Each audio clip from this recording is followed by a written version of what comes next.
Snehal दर्पणकर, SP9 मराठीमध्ये आपलं पुन्हा एकदा स्वागत। तर पाहूयात आजची विशेष बातमी। गांधीनगर येथील गुजरात लोकभवन येथे आसाम रायफल यांच्या सिव्हिक ऍक्शन प्रोग्राम अंतर्गत आयोजित राष्ट्रीय एकता यात्रा कार्यक्रमात मणिपूरमधील नागरिक समाज संघटना आणि ऊर्जावान युवकांशी संवाद साधण्याची संधी लाभली।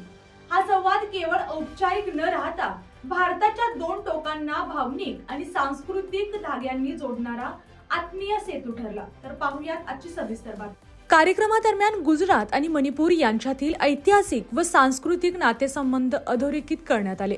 भगवान श्रीकृष्ण आणि रुक्मिणी यांच्या विवाह कथेचा उल्लेख करत प्रेम, श्रद्धा आणि ऐक्याच्या अटूट बंधनातून दोन्ही राज्य एकमेकांशी जोडली गेली असल्याचेही सांगण्यात आले।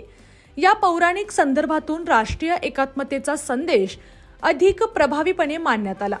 मणिपूरच्या हिरव्यागार दऱ्यांची समृद्धी, सांस्कृतिक परंपरा आणि गुजरातची उद्यमशील वृत्ती यांचा संगम एक भारत श्रेष्ठ भारत या संकल्पनेला अधिक तेजस्वी करतो।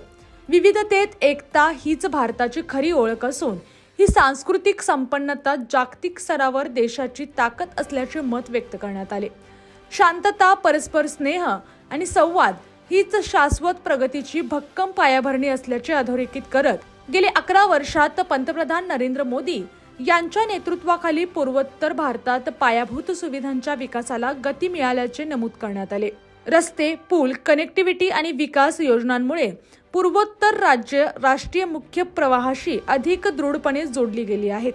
या राष्ट्रीय एकता यात्रामुळे युवकांमध्ये देशभक्ती, सांस्कृतिक अभिमान आणि परस्पर समन्वयाची भावना अधिक बळकट झाली असून भारताच्या एकात्मतेचा संदेश देशभर पोहोचवण्याचा महत्त्वपूर्ण प्रयत्न म्हणून या उपक्रमाकडे पाहिले जात आहे। या आणि अशाच बातम्यांसाठी पाहत रहा SP9 मराठी, युवा टाइम, युवा दिन। धन्यवाद।